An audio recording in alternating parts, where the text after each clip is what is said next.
Good morning students, 7th class.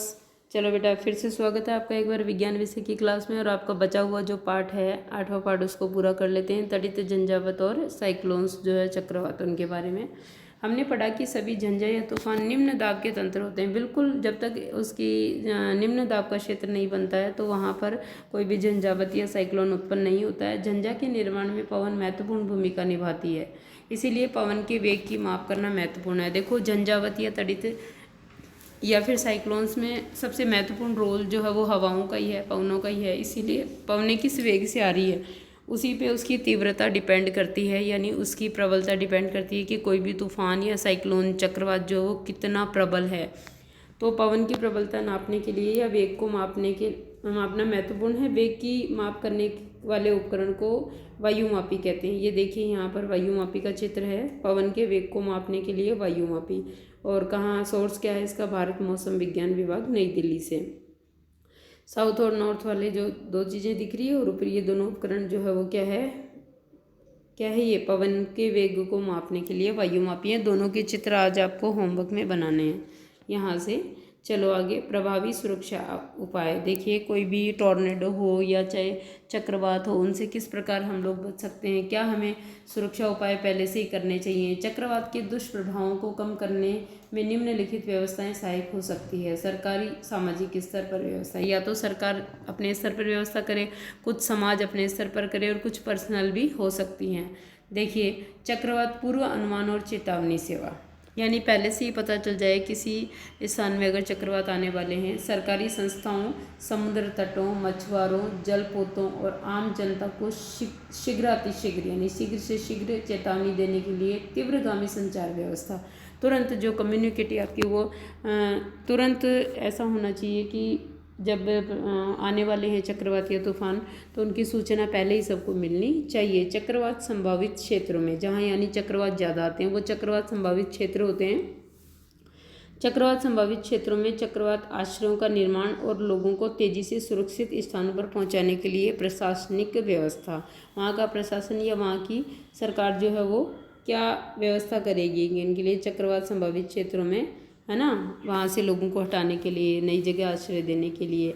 अब देखिए, जनता द्वारा किए जाने वाले प्रयास। लोग क्या प्रयास कर सकते हैं? हमें अनिवार्य घरेलू साज सामान, पालतू पशुओं और वाहनों आदि को सुरक्षित स्थानों पर पहुंचाने के लिए आवश्यक प्रबंध कर लेना चाहिए। हमें पता है कि चक्रवात आते रहते हैं हम जहाँ रहते हैं, तो वहाँ ये ऐसी व्यवस्थाएं होनी चाहिए कि तुरंत आपको जब भी अलर्ट मिले या पहले ही चेतावनी मिले तो तुरंत जो है इन मवेशियों को, पालतू पशु और घर के सामान को आप दूसरे सुरक्षित स्थान पर पहुँचा दें। अगला है, जलमग्न सड़कों पर वाहन चलाने से बचना चाहिए। जिन सड़कों पर पानी भर गया हो, वहाँ खड्डे नज़र नहीं आते बच्चों, तो वहाँ पर वाहन चलाने से बचना चाहिए, क्योंकि बाढ़ से सड़कें क्षतिग्रस्त हो जाती हैं। तथा सभी आपातकालीन सेवाओं, जैसे आपातकालीन सेवाएं कौन कौन सी है? पुलिस है, अग्निशमन दल है, और चिकित्सा केंद्रों के टेलीफोन नंबर की सूची अपने साथ रखनी चाहिए। आपको ज़रूरत पड़े या किसी और को ज़रूरत पड़े तो तुरंत आपको नंबर होना चाहिए आपके पास में, याद होना चाहिए आपको कि तुरंत आप कॉल कर सकें। याद नहीं रहता तो मोबाइल में सेव कर सकते हैं, डायरी में सेव कर सकते हैं। यदि आप चक्रवात प्रभावित क्षेत्र में रहते हो तो कुछ अन्य सावधानियां। मान लीजिए चक्रवात आते रहते हैं, चक्रवात से प्रभावित क्षेत्र में आप रह रहे हो, तो आपको क्या क्या सावधानियां बरतनी चाहिए। ऐसे जल का पीने के लिए उपयोग न करें जो संदूषित यानी दूषित हो सकता है या प्रदूषित हो सकता है। आपात स्थिति के लिए पेयजल का संग्रहण करके रखें, यानी पीने योग्य पानी को आप जमा करके रखें। गीले स्विच यानी गीले बटन और जो बिजली के बटन होते हैं, स्विच और खंभों से टूटकर गिर गए बिजली के तारों को न छुएं, क्योंकि करंट हो सकता है उसमें। महज मनोरंजन के लिए बाढ़ अथवा चक्रवात प्रभावित क्षेत्र का भ्रमण करने बाहर न निकलें। ये देखने के लिए बाहर न जाएं कि कितना पानी आ रहा है, कौन बह गया, ठीक है ना, यानी मनोरंजन के लिए इसको सीरियस लें। बचाव दल पर अनावश्यक मांगों की आपूर्ति के लिए दबाव न डालें। अपने पड़ोसियों और मित्रों को यथासंभव सहयोग और सहायता प्रदान करें। अब देखिए, उन्नत प्रौद्योगिकी सहायक सिद्ध हुई है। आजकल जो टेक्निक्स चल रही हैं नई नई, वो कैसी सहायक सिद्ध हुई हैं? आजकल हमें आपदाओं से अधिक सुरक्षा उपलब्ध है, ठीक है। पिछली शताब्दी के आरंभ में तटीय क्षेत्रों के निवासियों के पास किसी चक्रवात के आने से पूर्व सुरक्षा की तैयारी करने और अपने घर खाली करने के लिए एक दिन से भी कम समय मिलता था। आज परिस्थितियाँ बहुत बदल गई हैं।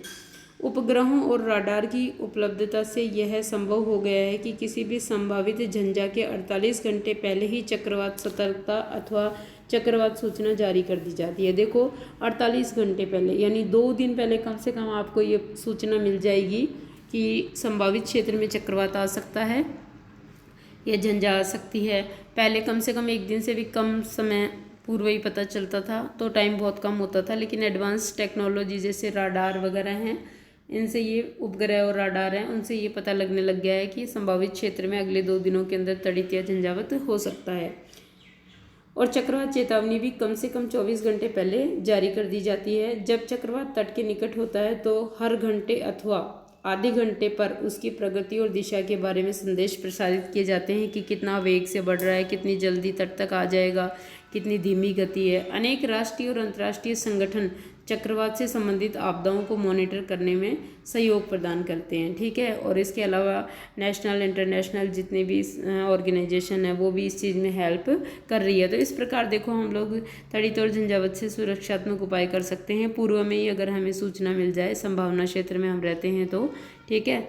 और इस तरह से हमें आराम से 2 दिन मिल जाएंगे, ऐसा समय मिल जाएगा कि हमारे जो घरेलू सामान है उसको, जो मवेशी हैं उसको, कीमती सामान है उसको अन्यत्र स्थान पर ट्रांसफ़र करने, या हम लोग कहीं चलकर सुरक्षित स्थान पर पहुंच जाएं। तो यहाँ से आप ये करेंगे आज के होमवर्क में, प्रभावी सुरक्षा उपाय जो है वो क्या हैं, और वायुमापी का चित्र बनाएंगे आप अपनी कॉपी में। इसके अलावा जो है उन्नत प्रौद्योगिकी सहायक सिद्ध हुई है। किस तरह से उन्नत प्रौद्योगिकी के माध्यम से हमें चक्रवात या झंझावत के पहले ही ये सूचना मिल जाती है कि अगले 2 दिन में जो है वो चक्रवात या झंझावत आने की संभावना है। तो ये दोनों तीनों प्रश्न आप यहाँ से अपनी कॉपी में करेंगे। ओके स्टूडेंट्स, फिर इस लेसन के हम लोग ये पार्ट पूरा हो गया है और प्रश्नोत्तर करेंगे कल।